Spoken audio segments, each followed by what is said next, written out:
তপন একজন সাধারণ মানুষ, শহরে ছোট চাকরি করে, মানুষজনের সাথে মিশতে পারে না, একটু ভীতু স্বভাবের। নিজের গ্রামের বাড়িতে অনেক দিন পর ফিরছে, তাও ঠিক সন্ধ্যা নামার আগের মুহূর্তে। গ্রামের আশেপাশে নাকি এক মেছো ভূতের গল্প প্রচলিত। লোকেরা বলে ওর সামনে গেলে জল ডাকে, আর যেই ডাকে সাড়া দেয় তার খোঁজ আর কেউ পায় না। তপন এসব বিশ্বাস করতো না, হাসি পেয়ে যেত এমন গল্প শুনে। কিন্তু সেদিন বিকেলটা ছিল একটু অন্যরকম। তার রিক্সা ছেড়ে দিয়েছে অনেক দূরে, সামনের কাঁচা রাস্তা ভেঙে গেছে, চারপাশে জলাভূমি আর মাটির গন্ধ, বাতাসে কেমন একটা শীতলতা। চলতে চলতে সে থমকে যায়। জলের ভিতর থেকে ভেসে আসে এক গলা, আরে ওরা মাছ ধরি, বড় বড় মাছ ধরি, আয় না। তপন চারিদিক তাকায়, কাউকে দেখতে পায় না, ভাবে গায়ের লোক মজা করছে।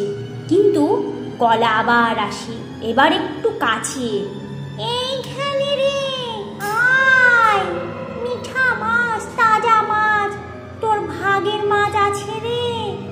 অজান্তে পা চলে যায় কাদা মাটির মধ্যে। সামনে দেখা যায় একটা চালা ঘর, যার নিচে আধো আলোতে এক বৃদ্ধ মাছ ধরছে। বৃদ্ধের চেহারা অস্পষ্ট, ধুতি পরা, মাথায় গামছা, কিন্তু তার জাল টানার ভঙ্গিটা যেন অদ্ভুত, যেন কাঁপা কাঁপা হাতে কেউ জোর করে মাছ টানছে। তপন এগিয়ে গিয়ে বৃদ্ধ বলে, তুই আসিস, তোর মতো নিরীহ লোককে তো আমি খুব পছন্দ করি, তুই তো আর পালাবি না, তাই না? তপন আটকে ওঠে, কণ্ঠটা মোটা হয়, চোখের দৃষ্টিটা একদম ঠান্ডা। একটা বিশ্রী মাছের গন্ধ ছড়িয়ে পড়ে বাতাসে।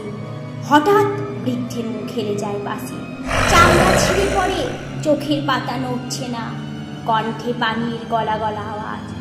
তপন ছুটতে পালাতে যায়, কিন্তু দেখে তার পা হাঁটু পর্যন্ত কাদায় ডুবে যাচ্ছে। পেছন থেকে শোনা যায়, তুই জাল থেকে বেরোতে চাস, যাও তো সহজে ছাড়ে নারী, মেছো ভূতের জাল। জলা চাপ দিয়ে তপন অজ্ঞান হয়ে পড়ে। পরদিন গ্রামের লোক জড়ো হয়। তপনের ব্যাগ জুতো পরে আছে, কিন্তু সে নেই, আর একটা মোবাইল ফোন যার ক্যামেরায় শেষ রেকর্ডের ক্লিপ।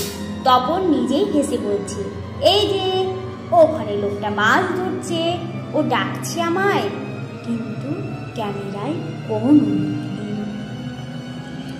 এইরকম গল্প আরও পেতে চান? তাহলে আমাদের চ্যানেলটা সাবস্ক্রাইব করলেই হয়। আর হ্যাঁ, বেল আইকন চাপতে ভুলবেন না, নয়তো গল্প মিস হয়ে যাবে।